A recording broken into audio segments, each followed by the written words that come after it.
Olá, bem-vindos e bem-vindas. Um bom dia a todos. Eu sou Denise Barbosa e estamos aqui hoje novamente em outra edição do McKinsey Talks. Dessa vez, cada um na sua casa, devido à pandemia, mas igualmente motivados. McKinsey Talks já se consolidou como um espaço para conversas ao vivo com os maiores experts do mundo sobre temas relevantes para a agenda de negócios. O tema de hoje é times digitais de alta performance e centralidade no cliente, o caso da XP. Hoje estamos recebendo conosco Emiliano Quinquelli, que é sócio e head de design e experiência de produto da XP. Bom dia, Emiliano. Bom dia, Denise. Obrigado. E Obrigada parabéns por falar o meu nome corretamente. Tive que concentrar, mas saiu. A gente também recebe aqui hoje Fabrício Doré, que é sócio da McKinsey em São Paulo e líder de Customer Experience and Design para Latam. Tudo bem, Fabrício? Bom dia. Oi, bom dia, Denise. Tudo bem? Tudo ótimo. Vale lembrar que vocês de casa poderão fazer perguntas durante toda a sessão, utilizando o campo que fica à direita da tela ou logo embaixo, se você estiver usando o celular. Por favor, contribuam, a participação de vocês é fundamental. Vamos começar? Fabrício, com você. Obrigado, Denise. Então, na verdade, eu queria só começar com uma apresentação aqui para contextualizar o tema da nossa conversa aqui com o Emiliano. Bom, vamos lá. Então, o tema de hoje, né, como a Denise comentou, é time digitais de alta performance, né, centralidade do cliente. Eu acho que talvez não tenha um tema que seja tão prevalente nas empresas, né, em vários clientes com quem a gente trabalha, né, no dia a dia. Acho que, antes de mais nada, nunca foi tão importante estar perto dos clientes. E tem alguns motivos, tem vários outros motivos, né? A ideia aqui não é ser super exaustivo, mas só para apontar algumas direções. O primeiro é que a gente teve, nesse último ano, e isso continua acontecendo, né, uma mudança de comportamento enorme. Então, sem entrar em grandes detalhes, acho que todo mundo já ouviu sobre isso. Eu vou falar da consequência disso. Na verdade, com muito mais gente, né, tendo acesso a plataformas digitais, apps, sites, né, interagindo de uma forma mais digital com as marcas, essas pessoas também geram um volume enorme de dados adicionais, né? Então, entender esses dados, né, estar próximo e trazer isso como uma fonte de informação nunca foi, né, tão fácil de fazer. O segundo ponto é começar já. O assunto, como eu estava dizendo, é um assunto recorrente, está todo mundo correndo atrás, todo mundo quer fazer isso, né? Então, né, não começar significa, a cada dia, você deixando para trás aí uma oportunidade de acelerar e estar mais próximo dos clientes.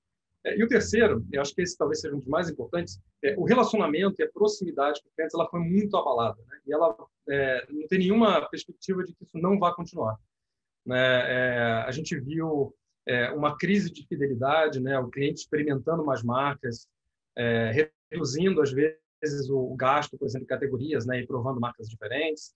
E isso em serviço financeiro, por exemplo, né? Vai ser interessante a gente escutar o do Emiliano aqui. É bastante importante porque você vai ter uma chegada de Open Banking, pagamentos digitais, na verdade, tem multiplataformas. Então, isso reduz drasticamente a fidelidade, ou seja, a proximidade com o cliente ainda vai ficar mais importante. Acho que, além disso, empresas, isso a gente fez uma série de estudos, se chama Value of Design, em que a gente novamente viu de uma outra forma que empresas que são centradas em cliente ou que têm práticas boas de design, experiência de cliente, geram muito mais valor, né? E geram muito mais retorno aos acionistas. Então, aqui, comparado com pares, em receita, 35%, em retorno acionista, 76%. Isso olhando numa base de mais de 300 empresas, no espaço de 5 anos, então, um dado bastante extenso, e mostra uma correlação muito grande entre prática de centralidade do cliente e resultado e impacto em negócio.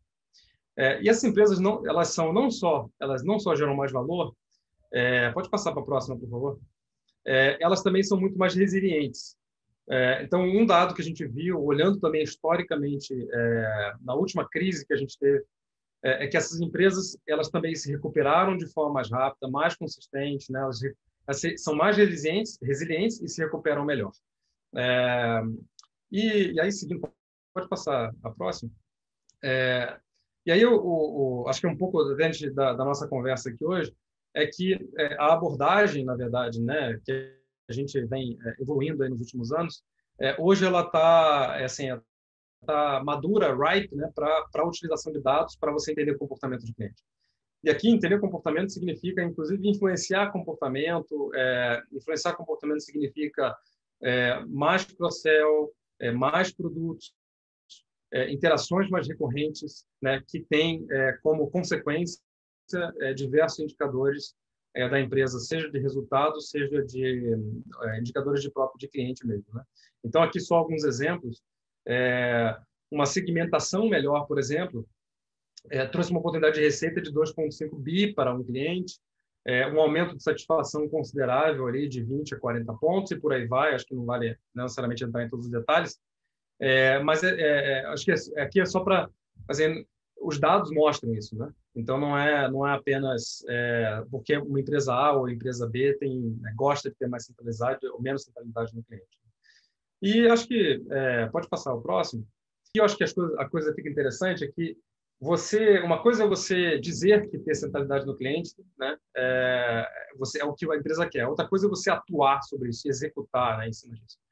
Então, esse aqui é um exemplo de um trabalho que a gente fez no passado, em que a gente estava buscando como integrar as equipes de produtos digitais, né, equipes que também são serviços financeiros, né, mas com a desenvolvimento de produtos, né, de uma forma em que você tinha tanto essa visão de design experiência conectada com desenvolvedores, de uma forma em que a proporção entre designers e desenvolvedores fosse bem atendida, né, seja no momento de menos maturidade do produto, no momento de desenvolvimento escala, né, já mais para frente. Então, né, sem entrar em grandes detalhes aqui, deixar um pouco mais essa discussão para a conversa, mas falando que existem muitos modelos, né, e empresas tentam modelos diferentes, né, então, não vou centralizar as disciplinas, né, e aí tem outras empresas que já separam completamente as disciplinas digitais, o que costuma ser, no médio e longo prazo, não tão adequado, né, não tão bom para essa empresa, em que você separa esses perfis dos perfis de negócio, né? E, na verdade, produto e negócio, né, experiência e negócio tem que estar perfeitamente conectados ali, e tecnologia e negócio é a mesma coisa. Então, é só para dar um exemplo de que não existe uma fórmula. Hoje a gente vai aprender um pouco mais sobre o que a XP vem fazendo, né, o que o Emiliano vem fazendo nos times, a gente conversou um pouco. O Emiliano, que é ex-McKinsey, né, trabalhamos juntos aqui durante vários anos. Então, até um disclaimer importante aqui da nossa conversa. E a gente vem debatendo vários desses temas e é uma forma da gente compartilhar um pouco dessa discussão aqui com vocês. E, na verdade, eu queria começar com uma primeira pergunta, até para entender, né? O Emiliano saiu, acho que tem 1 ano e meio, mais ou menos, né? 2 anos, tá? 2 anos, né? 2 anos que ele foi para a XP e agora ele é sócio lá, é responsável por experiência de produto, e está fazendo um trabalho excepcional.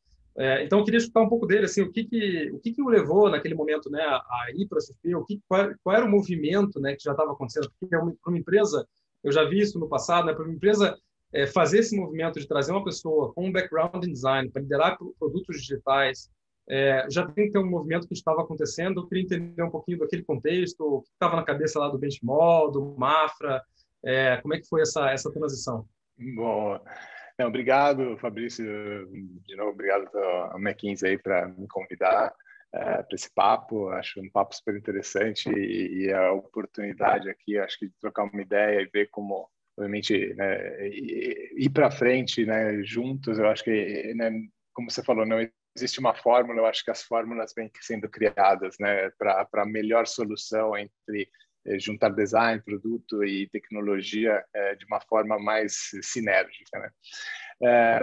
Bom, o que aconteceu? Primeiro, eu gostaria de fazer um disclaimer também. Eu sou italiano, então meu português ele é bem mal, na verdade. Então, me desculpem qualquer tipo de palavra que não faça sentido, tá? Isso, como você sabe que eu vou pedir aí alguma ajuda. Mas vamos lá. Então, o que aconteceu, né? Acho que são 2 anos agora, 2 anos quase e alguma coisa.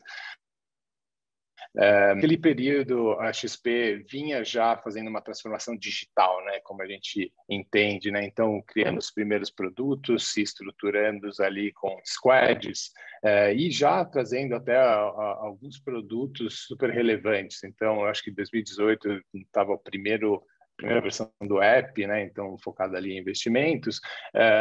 Tínhamos também um grande trabalho ali para na nossa assessoria, né? Então, as plataformas que ajudassem os nossos assessores a fazer o trabalho deles cada vez melhor.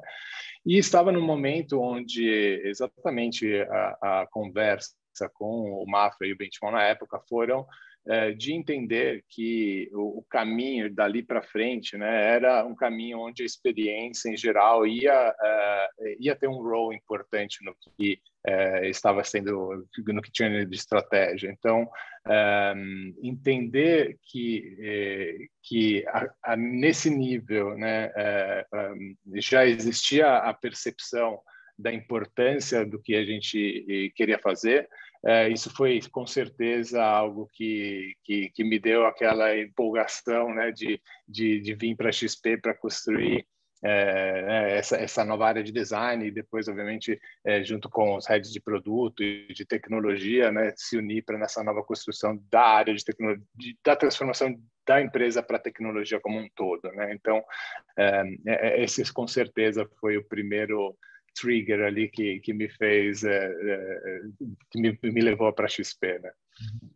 E o que eu achei interessante que você comentou, que eles haviam percebido que experiência era uma coisa importante. Mas por que a experiência era uma coisa importante naquele exato momento? O que estava acontecendo também no mercado? Sim. Bom, eu acho que são já uns 5 anos que a gente vê, né, especialmente no ambiente financeiro, a necessidade. Eu acho que não é nem mais né, algo que é um diferencial. Você hoje bancos não são mais agências, né? Bancos são aplicativos, bancos são desktop banking. Então, cada vez mais na cabeça de um cliente, hoje o banco tem que ter um acesso digital, tem que ser algo que eu tenha uma imediatez, algo que eu precise ter uma resposta e o controle também, né? Então, eu nem imagino como a gente fazia alguns anos atrás, que você chegava o extrato uma vez por mês, né, no final do mês. Então, hoje a gente olha para o celular, sei lá, 10, 15... Exato. Hoje a gente olha para o celular, não sei, tem nossos dados aí, mas a gente acessa o nosso app 5, 6, 7, 15 vezes, dependendo do perfil do cliente, para essa necessidade de controle, para essa segurança também, que as coisas estejam sempre fluindo. Então, não era mais, será que vamos ser digitais ou não? Então, isso eu acho que é uma tendência de fintechs, né, crescendo, bancos se digitalizando. Então, a maturidade da experiência, ela faz a diferença em negócios, sim. E como você mesmo mostrou, né? Então, não só a experiência por si, mas como a gente trabalha com uma frente de design, experiência integrada em todo o produto, como a gente faz. Na verdade, é até interessante conectar com o pensamento, né? Eu acho que da nossa perspectiva, a gente vê muito... acho que o Open Banking fala muito sobre isso, né? Uma certa comoditização, né, do produto, do serviço financeiro, né? E, na verdade, o que vai restar é a experiência, né? Como você traduz a marca, de fato, né? Os propósitos, né, do que você está fazendo para o uso do dia a dia, né? Exato. Que tinha um livro aquele Banking 3.0, né? Nossa, muito tempo atrás. Mas, na época mesmo, eles já falavam que, sei lá, 70%, 80% da experiência que você tinha com uma marca de serviço financeiro já era via aplicativo ou site ou algum canal digital, né? Isso só se acelerou, e na verdade se acelerou de uma forma que gera até menos lealdade no cliente mesmo, né? Então você precisa estar muito próximo. Sim. Não, concordo. Eu acho que exatamente por essa onda, né, das instituições mais clássicas, né, entrarem nessa digitalização, sempre existe essa transformação que é quase um copy-paste. O que a gente fazia antes no analógico, vamos fazer no digital, né? Então, é um processo meio clássico, que infelizmente hoje a gente sabe que não é o melhor, né? Mas foi uma transição que a gente vê acontecendo. E hoje eu acho que aconteceu como você falou mesmo, uma não sei falar essa palavra, comoditização, né, desse tipo de experiência mais básica, vamos dizer, né? Então, hoje, o que é que a gente busca? Não é só a experiência de acessar os serviços digitais, mas sim uma relevância, né? Então a gente olha para as personalidades, né, dos nossos clientes, não o cliente. O cliente tem vários, né, tipos, pessoas, momento de vida. Então é como a gente vai chegar lá nessa parte que eu acho é, que... é verdade. Mas eu queria te perguntar, na verdade, tem uma questão que você falou da transformação, né? E a transformação, como a gente sabe, nunca é fácil, né? Sempre tem etapas, né? E um processo acontecendo. Acho que seria interessante escutar um pouquinho também dessas etapas, né? Sim. E dos desafios, né? Porque nem tudo são flores, né? Não, vamos lá. Eu acho que né, transformações em geral elas dependem muito do DNA da empresa desde o começo, né? Então, eu acho que uma vantagem que a gente teve na XP foi a cultura de entendimento do cliente, né? Então, a mente aberta a não fazer só o que a gente sabe, mas escutar e entender o que o nosso cliente, nossos stakeholders, nossos parceiros também estão precisando, né? Então, eu acho que foi desde o começo, né, na história da XP, eu acho que o Benchimol começou entendendo que as pessoas, antes de investir, elas queriam saber como investir, né? Então, toda essa parte de capacitação, cursos e até formar, né, obviamente, os assessores para que isso pudesse se expandir. Então, eu acredito que isso seja um pouco no DNA da XP. Mas, obviamente, né, isso na parte de financeira da empresa como um todo. Chegando na transformação digital, a gente vê isso começando ali em 2018, como a gente falou, com as primeiras squads sendo construídas, mas efetivamente eu acho que com o Mafra ali no começo, entrando ali como CTO, até maior, né, a gente chama Tech Ops, né, então tecnologia e operações para nós eram unificadas, então a gente tinha uma visão holística da coisa também. Acredito que foi essa primeira transformação. Então, até querer sair como a gente falou, né, de um patamar clássico de transformações de squad e tal, mas sim uma cultura, né, onde a maneira de trabalhar, a estrutura como um todo, como a gente falou, foi direcionada, né? Então, eu acho que ali foi o momento onde a XP começou a ter tecnologia, vamos dizer, no sangue. Quais foram os processos ali? Eu vou falar um pouquinho mais, obviamente, da integração de design, tá? Chegando, obviamente, a parte de produto e tecnologia já estava de uma forma sendo estruturada, nós chegamos ali um pouquinho depois, mas chegamos também no momento super interessante, porque era um momento onde a gente também estava estruturando a área de dados e onde a gente também estava começando a construir a nova parte de digital banking como um todo. Então, toda uma nova área de foco, né, da nossa companhia. Então, esse momento criou uma sinergia super interessante entre essas áreas. Então, né, quando a gente ainda tinha um escritório, a gente praticamente teve um andar onde entre design, tecnologia, na pessoa de tecnologia, as primeiras squads ali do Ciro com cartão, a Lu com o banco, com a parte de conta, praticamente era um andar inteiro onde a gente se encontrava, se falava. Então eu acho que foi um momento super importante, onde as sinergias pessoais, né, começaram a crescer. Então, antes de qualquer coisa, eu acho que foi a vontade, foi o espírito, né, da coisa que colocou as pessoas certas a trabalharem no mindset.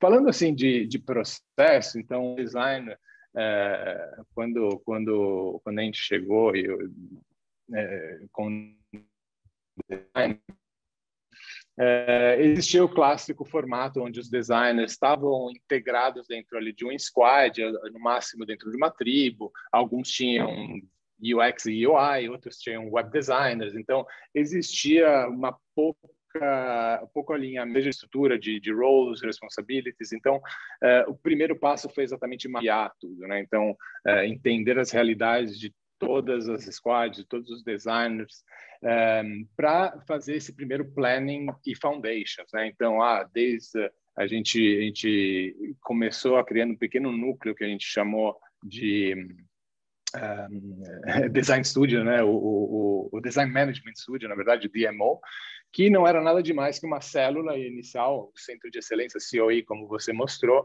que foi meio que blindado do resto para poder olhar ali as necessidades iniciais. Então, organização, pessoas, a parte de estrutura de ferramentas, onde a gente também ia trabalhar com data, né? Então, todo o conhecimento e análise de dados. Então, foi onde a gente, os primeiros 6 meses, onde a gente praticamente trabalhou desk e entendendo. Então, foi um primeiro grande conhecimento, mapeamento, análise, benchmarking. Então, a gente começou, obviamente, com essa primeira fase. Logo depois, começamos com os pilotos, né? Então, o que a gente chama Pilot and Refine, né? Então, a gente definiu, a gente viu onde a gente já tinha alguma maturidade a mais, né? Em algumas frentes. Então, naquela época, a área de assessoria ali com o Bozelli já tinha uma estrutura de design um pouco mais formada. A gente via ali também umas outras áreas que estavam começando. Então, obviamente, nas estruturas tinham maturidade diferente, então a gente definiu onde atacar primeiro para ter os quick wins necessários também para demonstrar que a gente estava indo na direção certa. Então, desde do primeiro redesign, vamos dizer, das navegações do app para que comportassem, né, o ingresso de novas áreas, então demonstrando ali o começo do design system, então a otimização, onde a gente viu todo um trabalho de não só acelerar, mas de manter uma qualidade, manter consistência e, obviamente, também, né, a parte de eficiência, né? Como essas sinergias e como trabalhar todo mundo, né, no mesmo produto, seja tecnologia que design, nos deu essa grande vantagem, né? Então, ali até falando em alguns números, o nosso design system, atuando em um só produto, em uma parte só do produto, já demonstrou, assim, desde o começo, um 30-45% de up to speed, né, na criação de novos produtos, né? Então, né, ali com a área de cartões, com o Ciro, foi construída diretamente com o Design System e, obviamente, teve um time to market excepcional, por vários motivos também, mas o Design System também ajudou muito para sair com as primeiras versões, testar e validar. Então, esses pilares, né, no momento de pilot scale, nos deram os primeiros quick wins, que depois, na terceira fase, nos deu a oportunidade de fazer esse scale and accelerate, né? Então, como a gente distribuiu isso para o resto das tribos e alianças hoje e como a gente ia escalar. Ali também surgiram algumas estruturas, né? Então, como a gente falou no começo, a gente estava ali com um pequeno centro de excelência, onde a gente tinha também a parte de operações, né, que cuidava um pouco dos nossos pilares, mas assim que as coisas foram evoluindo, assim, já no momento dos primeiros pilotos, a gente viu uma necessidade de integrar, tá? Então, essa diferenciação entre um centro de excelência e o resto do time criava algumas desconexões. Era muito bom, é um time muito grande, são várias tribos, vários líderes, então o alinhamento com todo mundo, estando de uma certa forma separados, não nos dava a agilidade que a gente queria. Então, no final do ano passado, a gente passou a ter um modelo integrado, seja de tecnologia, de design e de produtos. Então, os heads de produto são alinhados com os heads de design, assim como os leads, os managers. Então, a gente passou a olhar para os times quase como núcleos, né? Então, poxa, a gente vai olhar para uma parte um pouquinho, vamos dizer, mais estratégica. Então, eu tenho um núcleo de heads. Eu vou olhar para como eu vou construir o produto. Então, eu tenho lá meus GPMs como meus managers, esses managers de produtos. Então, conseguimos, né, essa flexibilidade necessária para trabalhar com um time super reduzido, porque depois se a gente for falar até de ratio, a gente está super fora, mas a gente consegue ao mesmo tempo, né, manter alguns ritmos altos. E a parte de alinhamento, né? Então, nas frentes, né? Porque sendo, como a gente falou, high performance, sim, as coisas evoluem super rápido. De um dia para o outro, você fecha os olhos e tem então, de alinhamento, a necessidade de manter os tópicos e as estruturas. Emiliano e Fabrício, eu também queria, um dos assuntos principais que eu queria trazer aqui para a gente, sobre times digitais. Fabrício, você explica um pouquinho para a gente, por favor? Sim, eu acho que o Emiliano já começou a comentar um pouco, eu queria adicionar o ponto dele, acho que é muito interessante escutar da experiência dele, até porque eu acho que corrobora o que a gente estava falando, né, que não existe um modelo, né, é muito, assim, é muito relacionado ao segmento, ao perfil da empresa, à cultura que aquela empresa tem, até porque quando a gente fala, por exemplo, de produtos de investimento ou produtos financeiros, normalmente você tem uma estrutura de produto ali bastante significativa, né? Que tem muita gente, tem vários analistas de negócio, tem muita gente que conhece o negócio, e, inclusive tem muito conhecimento da jornada do cliente. E tem opinião sobre isso, enfim, né? Enquanto quando você lida com outros segmentos, em que você não tem, a complexidade do produto é diferente, você também tem o analista de negócio, mas ela tem uma cara mais de produto de varejo, né? Que tem uma complexidade menor financeira por trás e é muito mais orientado ao nível de serviço, né? Que tipo de serviço você consegue prover, não que não seja importante para o banco, mas acaba sendo a complexidade no varejo é menor, por exemplo. E isso dita completamente as estruturas, né? E um pouco do que eu tenho visto, que acho que é interessante comentar, acho que eu comecei a pincelar um pouco no início sobre isso, é que certamente você tem etapas de maturidade, tá? Então tem desde, eu estava falando, times que são isolados, né, que tem mais cara de fábrica digital, que não estão conectados às áreas de negócio. Isso, por incrível que pareça, até uma coisa interessante, né, a gente aqui está quase que representa uma vanguarda nesse pensamento, né? Mas quando você olha o mercado como um todo, isso ainda acontece em 2021, por incrível que pareça, né? Tem grandes empresas em que tem um time digital completamente isolado dos times de negócio. Você tem algumas empresas que já evoluíram para uma... Tem 3 ou 4 grandes etapas, vamos dizer assim, né? Em que você já tem uma integração maior, porém, ainda um PO, por exemplo, que está ali, né? Um Product Owner, é um Product Owner que veio do negócio, ainda está no negócio, ainda não está ali naquele tipo de produto. Então, você tem essa fragmentação ainda, porém, já começa a ter uma visão cliente maior, né? Porque isso sai né, daquele silo do produto e já entra numa equipe um pouco mais multidisciplinar, que é montada exatamente para ter mais a cara da jornada, né? Ou do cliente que está sendo atendido. E você evolui para um modelo em que você já tem, que é muito mais próximo do que o Emiliano estava descrevendo, que eu acho que já é uma situação até mais avançada, né? Em que você tem mais clareza, né? E a liderança tem mais clareza de que, na verdade, o que importa é o cliente, né? E aí, depois eu vou até comentar um pouco mais para frente sobre a equipe de produto versus as equipes de clientes, como é que isso está evoluindo no mercado, tudo mais. Mas eu acho que isso é um tema importante. Aí vou até para pegar o gancho, né? Você comentado do ratio, né? Da razão entre os vários desenvolvedores. Aí eu te perguntar, né? Você tem algum outro comentário sobre esse ponto dos times digitais? E qual é a razão dos design desenvolvedores? Que é a pergunta normalmente que vocês querem saber, né? Sim, sim. Não, eu acho que você passou muito bem sobre os pontos. O digital, assim, no nosso caso, também comporta, como você falou, um mindset diferente, né? Então, todos os times digitais, eles devem trazer alguns dos pilares cross, né? Então, seja produto que tecnologia, que design, deveriam sempre estar atento ao cliente, deveriam estar sempre atento ao mercado, deveriam estar sempre atento ao negócio. Então, existem pilares que numa estrutura de uma certa maturidade deveriam estar bem assestados, né, desde a liderança para baixo.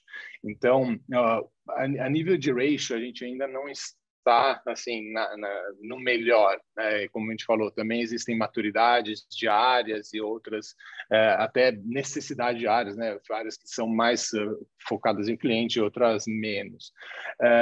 A gente está fazendo esse levantamento também nesse momento, porque sendo a XP uma empresa em contínua evolução e novas áreas estão sendo criadas em toda hora, então isso muda muito. Então a gente é um time extremamente flexível, tá? Então quando a gente construiu né, essa nova estrutura, a gente se integrou praticamente uma parte de agilidade, né? Então a gente tem ali no nosso time, a gente tem PMs de design, né? Então a gente tem uma série de management também, uma linha de management importante em design.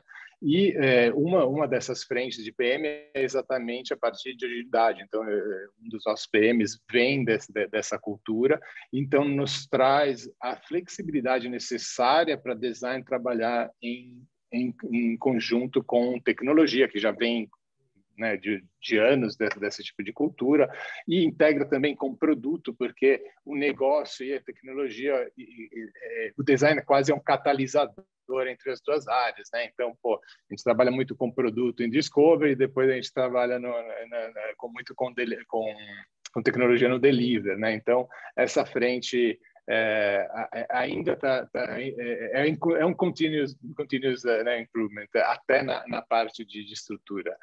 Então, a gente ainda está achando a fórmula certa, não sei se a gente vai achar, mas é um designer team, né, continuous. A gente não para. Cada mês eu acho que a gente reajusta algumas coisinhas, muda algumas coisinhas. Então, é um contínuo aprendizado, né, aprendizado contínuo. Um designer para 5 desenvolvedores? Para desenvolvedores é mais difícil. A gente está fazendo esse cálculo com PMs ultimamente, porque é ali onde a gente vê as estruturas mais necessitadas, né? Então, a gente também tem uma quebra ali, onde a gente vê a linha maior, vamos dizer, até puxando uns temas do Martin Kagan, que veio até fazer uma palestra com a gente, existe o core, que são os nossos gêmeos, nossos managers, né? Então, esse é o time core. E dessa linha, vamos dizer, para cima para baixo, isso não é hierárquico, tá? Só olhando isso de forma onde, na parte de cima, a gente precisa de uma visão de design, né? Então, onde a gente trabalha muito com os líderes de negócio para entender value proposition, onde a gente pode atacar, onde existem oportunidades de experiência, e dessa linha de management para baixo, onde a gente constrói o produto, né? Então, o product delivery, né? Então, como os PMs dali definem os MVP e os releases, e como os nossos product designers continuam evoluindo o produto de forma contínua. Então, nessa linha é onde a gente vê a maior importância, né? O maior é o core team, né? Então, nessa faixa, eu acho que é importante ter esse ratio, né? Não deixar um PM sozinho, ou não deixar um designer sem suporte de tecnologia. Então, nessa parte, eu acho que a gente deveria olhar o ratio em 3, né? Sempre em 3, porque às vezes designer de tecnologia, mas e o PM? E PM e tecnologia. Então, olhando para as 3, a gente consegue fazer uma média que nos dá um norte quando a gente começa a construir os times. Centralidade do cliente é um tema amplo, é um tema recorrente, mas que é muitas vezes discutido de forma muito superficial. E eu queria entrar mais no detalhe com vocês dois. Fabrício, o que você tem visto? Acho que essa colocação é perfeita, né? Todo mundo fala que é centralidade no cliente, né? Mas quando você vai ver... e eu tenho um caso até interessante para compartilhar. Eu estava conversando com uma empresa de e-commerce uma vez e a gente estava discutindo para onde o e-commerce está avançando, né? Qual é o próximo passo e tudo mais. E, na verdade, era uma conversa próxima com o CEO dessa empresa. E a minha posição para ele foi, olha, para um momento muito específico da relação que o teu cliente tem com a tua marca, né? É a hora que você pega ele navegando no Google, você joga ali no site, né, e você tenta fazer ele passar pelo carrinho o mais rápido possível, né? E que, na verdade, a minha opinião sobre como o e-commerce ia evoluir tem muito mais a ver com não focar... O e-commerce é uma parte da jornada, na verdade, né, é a transação, mas entender, na verdade, o que é a vida dessa pessoa, né? Eu não posso nem falar o segmento, porque é uma empresa muito grande no segmento, mas está muito relacionado com lifestyle, está muito relacionado com outras coisas que a pessoa faz, muito além do que ela está fazendo ali naquela transação de compra, né? E é importante entender isso. Acho que a gente passou por um momento de maturidade, vamos dizer assim, né? A gente está num momento de maturidade, eu acho que das empresas, né? Principalmente as empresas com caráter digital, em que elas estavam muito focadas no performance, mas contando para tudo mais. Eu sou centrado no cliente, mas quando você olha a métrica que está sendo acompanhada, a métrica que é importante para as pessoas, é a métrica de performance, não é a métrica de cliente. Então, acho que a centralidade do cliente, para mim, acho que passa por algumas coisas. A primeira delas é, essencialmente, você ter métricas de cliente e não métricas de produto. Então, é muito comum no mundo digital a gente acompanhar assim, não, mas qual foi os teus daily active users, né? Qual o nível de engajamento, quanto tempo as pessoas passaram, né, na plataforma? Não, passou muito tempo. Você jogou 3 vídeos ali, né? Ou então você, enfim, né, você usa mecanismos que, na verdade, não tem nada a ver com o que o cliente realmente precisa. Então, acho que isso é uma discussão importante que a gente tem que fazer no Brasil, no mundo, mas acho que, falando do nosso contexto aqui, né, acho que em termos de maturidade, acho que algumas empresas estão percebendo isso. E aí, até conectar com uma coisa que eu tenho refletido e visto muito com alguns clientes que estão, né, estão aí na vanguarda, né, que é aí essencialmente da discussão de produto e uma discussão de cliente. O que eu quero dizer com isso, né? A discussão do produto ela é importantíssima, porque muitas vezes, e ela é uma transição importante para várias empresas, até eu estava descrevendo antes aqueles cenários de maturidade, né, e tudo mais. É importante você passar por uma estrutura de produto, porque essencialmente ali, se você tem uma equipe multidisciplinar, se você realmente vive, tem métricas que são relacionadas ao cliente, você vai exercitar no dia a dia a centralidade nesse cliente, né? Por outro lado, eu tenho visto um movimento interessante de algumas empresas que têm criado quase que unidades de negócio orientadas a cliente, que não são unidades de negócio orientadas, que não estão nos silos ali das verticais de produto, né?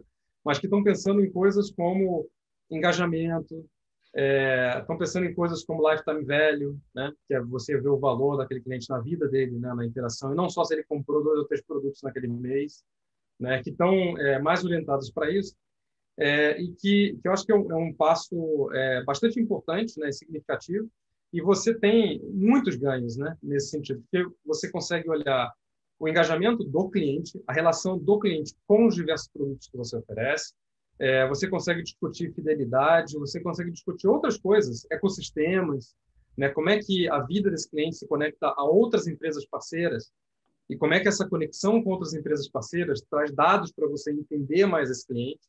Então, a discussão mudou, né? Eu acho que o que acontece é que muitas empresas ainda não perceberam isso, não se ligaram nisso, né?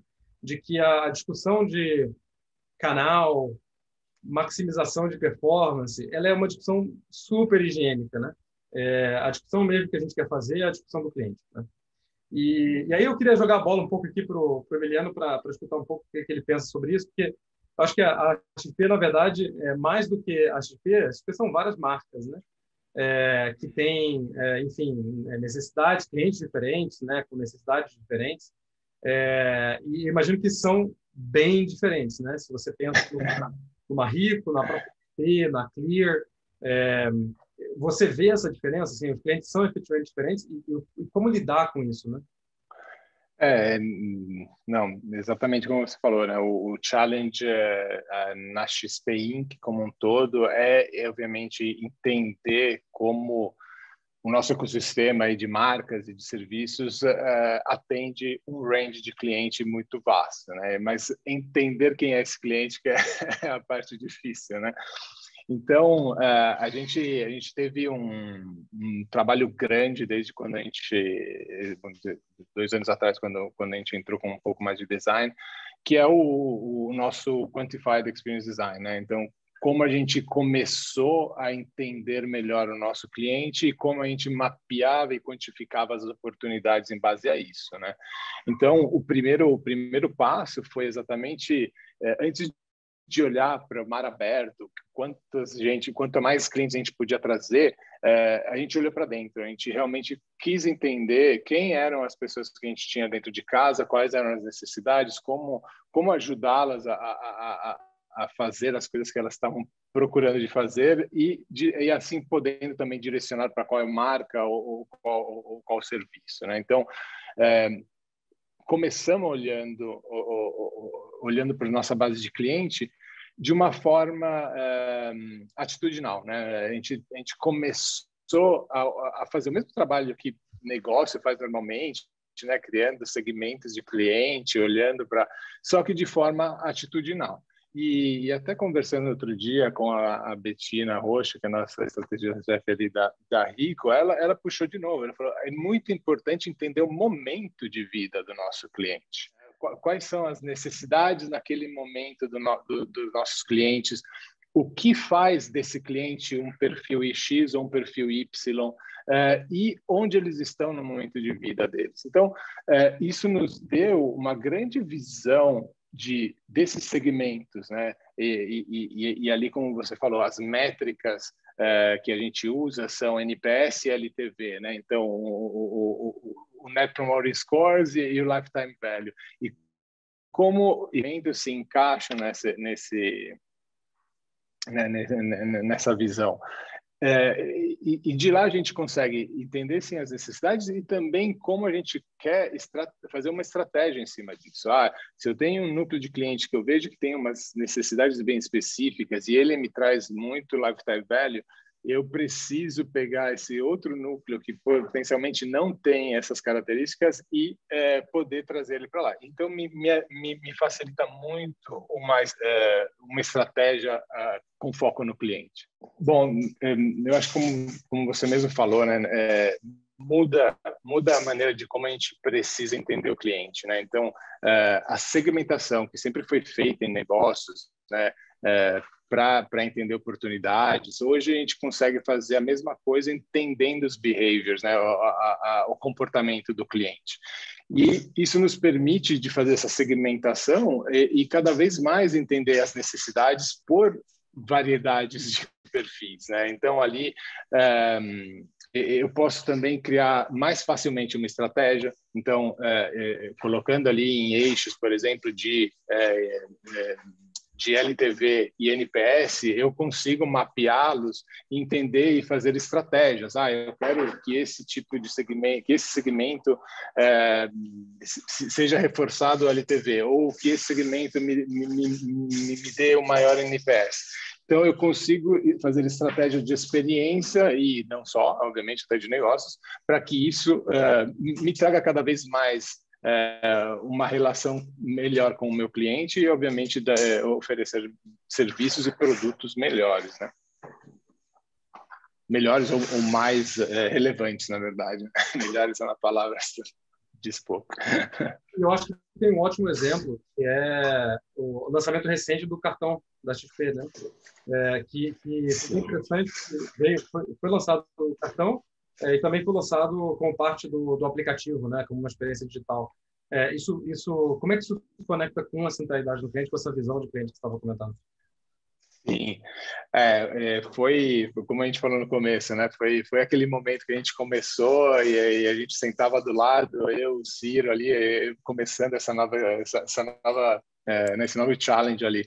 E assim, primeiro eu tenho que dar grande valor ao trabalho do Ciro, que é o nosso head de produto ali do cartão, tá? Ele, com uma grande mente aberta, ele teve a vontade de explorar realmente quem eram nossos clientes. E entendendo ali, tendo o nosso trabalho ali de segmentação por atitude, a gente viu quais eram as necessidades, né? E também o posicionamento da marca, né? O XP hoje é um pouco referência, né, sobre investimentos. E um público muito importante é o público investidor, que, entendendo cada vez melhor quem é esse investidor, a gente entende que é um mindset, né? A gente entende que são behaviors que representam esse público investidor.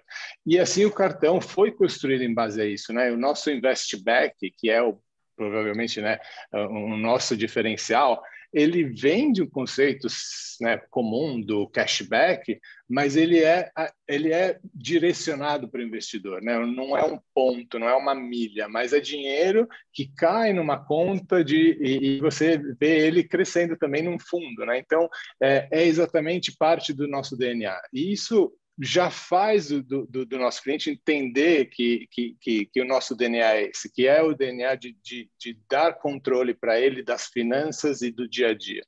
Então, isso a gente viu já, né, que é um atrativo. Então, além de de concretizar, né, nosso posicionamento como uma empresa de investimentos para um investidor, mas também isso expande já. Então, nos mostra que, além de investimento, eu posso ter um cartão que é onde eu faço o meu dia a dia de compras e que ele já me propõe uma oportunidade de gastar melhor, né? Então, eu acho que esse é um caso de como, conhecendo o cliente, definindo uma nicha importante, né, relevante dos nossos clientes, a gente consegue direcionar um produto e ver que ele funciona, né? Porque eu acho que esse é o ponto. A gente está saindo ali, acho que é um mês daqui que a gente nem isso que a gente já lançou e números maravilhosos. Adorei o exemplo, eu acho que tem super a ver. Eu acho que é um exemplo bastante concreto, né? Em que essa coisa, assim, né, a gente fala da centralidade do cliente, tal, que todo mundo fala, mas eu acho que aí você colocou de uma forma bastante prática, né? Por exemplo, com o Investback, que é algo que é muito, tem uma correlação muito mais forte com o perfil de cliente da XP, né? Uhum. Eu tenho uma última pergunta, antes de ir para as perguntas de audiência. Bom, a XP teve uma mudança, o grupo, na verdade, nas últimas semanas, né, com a mudança lá do Benchmall para conselho, a entrada do Mafra, o que é interessante, né, que é um cara que estava liderando toda a tecnologia, operações, como você mesmo colocou. O que você acha que isso significa para a centralidade do cliente e para os times digitais de alta performance? Uhum. Bom, assim, foi uma mudança surpreendente até um certo ponto, porque eu acho que esse direcionamento de ser uma empresa mais focada em tecnologia, isso já estava acontecendo. Obviamente, acontecendo isso tão cedo e tão rápido, e eu acho que demonstra ainda mais, né, a vontade dessa transição, né? Então, eu acho que é isso que define, né, os times de alta performance. Eu acho que se você imaginava algo hoje, a gente faz em 6 meses e faz agora também. Então, eu acredito que isso significa que a gente vai ser cada vez mais prontos, né, para as mudanças de mercado, não só, obviamente, os perfis de cliente, né? Então, a gente falou de Open Banking, a gente falou de vários desafios que estão vendo aqui para frente, mas, com certeza, eu acho que a gente vai ter um pouquinho mais de força nessa frente de tecnologia, porque, como a gente falou, o DNA da XP sempre foi focado ao cliente, tá? Então, mesmo o Benchmall, ele sempre tem um canal direto de qualidade, onde tudo que sai, ele lê comentários, então sempre teve um contato muito direto, mesmo com o Benchmall. Agora, eu acredito que a parte digital vai ter um pouquinho mais de força nessa frente, então a gente vai poder utilizar, vai crescer com a área de dados, a gente vai crescer com a área de produtos como um todo, produto, tecnologia, e cada vez mais oferecer esses novos serviços que estão sendo construídos, e entrar no mercado para realmente mostrar a cara da XP em todas as frentes, né? Muito bom. Vamos então passar aqui, gente, para algumas perguntas da audiência. Emiliano, a primeira pergunta aqui é para você. Quais foram os principais desafios de adotar este modelo de times integrados? Bom, é um desafio constante. Eu acho que necessita uma criação de sinergias entre pessoas, né? Então, a gente pode falar da qualquer fórmula, roles and responsibilities, mas no final, e esse é até um mantra nosso, a gente sempre, tudo que a gente fala que 80% é focado em pessoas e aquele 20% é como a gente conecta as pessoas. Então, a transição dos times integrados foi exatamente de achar essas sinergias entre as três partes, né? Então, no começo vinha muitas essas perguntas, mas quem é meu par, então? Eu da mídia, eu não sei. Eu falei, gente, mas precisa ter um par, a gente não trabalha em layers, não é layer, a gente trabalha em núcleos, é uma companhia orgânica, os produtos são feitos para pessoas, né? A gente não pode só olhar de quem é par de quem e fazer o núcleo quem manda, a gente tem que trazer essas sinergias. Então, o trabalho foi mesmo de achar as compatibilidades entre áreas, né? Então, achar essas sinergias. E ali eu vejo onde os times estão mais juntos, você vê o nível de delivery bem diferentes, né? Então, onde ainda existem, mas quem faz isso, quem é, ficam rodando mesmo, e tem os outros que são foguetes, que se olham e já se entendem, né? Então, acho que ali nessa parte de integração, a construção do time vem muito também da parte de pessoas. Fabrício, tenho uma aqui para você. Como você vê a maturidade das equipes digitais das empresas no Brasil? Bom, acho que a resposta direta, eu acho que é uma resposta que tem um copo meio cheio ou um copo meio vazio, né? Eu acho que a maturidade ainda é baixa, porque ainda hoje você vê muitas empresas que, como eu estava dizendo, tem equipes de produto completamente desintegradas, né? Em silos, separadas das áreas de negócio. Então, isso, na verdade, acho que a resposta simples é dizer que eu acho que está atrasado, mas, por outro lado, isso é uma grande oportunidade, né? Porque quem está fazendo diferente está tendo muito resultado. Eu acho que o exemplo do Emiliano aqui é ótimo. Eles tiveram, né, como ele mesmo disse, né, um crescimento importante aí acontecendo com o cartão, que foi lançado há pouco tempo.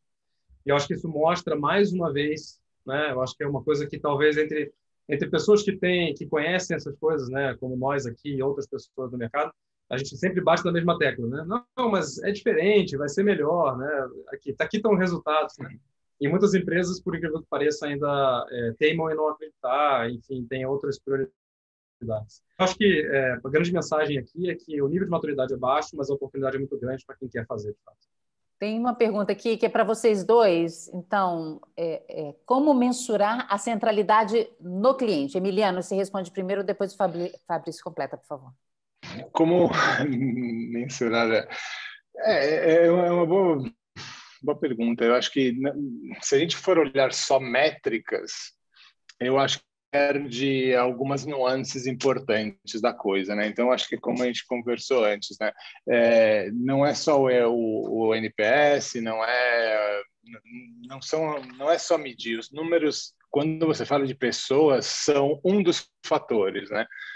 Mas a parte qualitativa, quantas pessoas têm interesse em conversar com o cliente, quantos hubs de conversa sobre esses perfis de clientes diferentes, né, momentos de vida. Então, é muito importante a gente analisar vários fatores além do clássico NPS ou LTV, né? Então, eu vejo que se mede em cultura, vai. Esse é um ótimo ponto. Eu queria complementar, eu acho que, eu concordo 100%, eu acho que, na verdade, o LTV, o NPS, na verdade, eles são o começo da conversa, né? Eles ajudam, na verdade, a ter... para mim, uma das coisas importantíssimas é o que é discutido com o CEO nas reuniões semanais ali de update dos executivos. Se essas métricas não estão lá, significa que elas não estão sendo vistas, né, pelo executivo mais sênior ou executivo mais sênior. Então, acho que primeiro é isso, né? Outro aspecto, recentemente a gente fez uma pesquisa interessante em que a gente perguntou para as pessoas o quanto elas eram leais a uma marca, perguntou qual o relacionamento que elas tinham, o que elas faziam de verdade, que na verdade é a lealdade, né? Então, o que você faz? Você escolhe aquela marca, se você compra mais dela, se você escolhe independente do preço, isso realmente é a lealdade, né? A fidelidade que você tem. E tinha outra pergunta relacionada a engajamento. Então, foi muito interessante ver que o segredo, acho que de tudo isso, né, ou talvez o que amarre tudo isso, não o segredo, mas o que amarre tudo isso é comportamento. Né? Então, se a gente é capaz de olhar comportamento, seja qualitativamente ou quantitativamente, a gente vai estar na direção certa. Então, só uma comparação que foi interessante dessa pesquisa é que o grau, existe uma correlação, mas o grau de fidelidade dito pela pessoa versus o grau de fidelidade real que ela tem é diferente. Então, você tem marcas em que você fala, olha, sou super leal, mas não demonstram isso de verdade por N motivo. Não vou entrar em detalhe aqui, que é uma pesquisa extensa, mas acho que trazer essa noção de métrica de cliente, entender comportamento, né? Acho que o Emiliano colocou muito bem, né? Trazer não só a métrica, né? Também o entendimento real, né, das pessoas, eu acho que é fundamental para realmente a gente ter algum tipo de medição, né? Super interessante. Gente, então, olha, muito obrigada, Emiliano e Fabrício, pela conversa de hoje. e aos participantes que também enviaram suas perguntas aqui. Eu gostaria de agradecer a todo mundo de casa que ficou aqui os últimos 45 minutos, mais ou menos, aqui com a gente. E para acessar a agenda completa do McKinsey Talks, vai em mckinseytalks.com. Lá vocês podem assistir aos episódios anteriores e, em breve, o capítulo de hoje também vai estar lá disponível. Você também encontra acesso para todos os nossos episódios em áudio no Spotify. Um ótimo fim de semana, se cuidem e até a próxima. Tchau. Obrigado. Muito obrigado.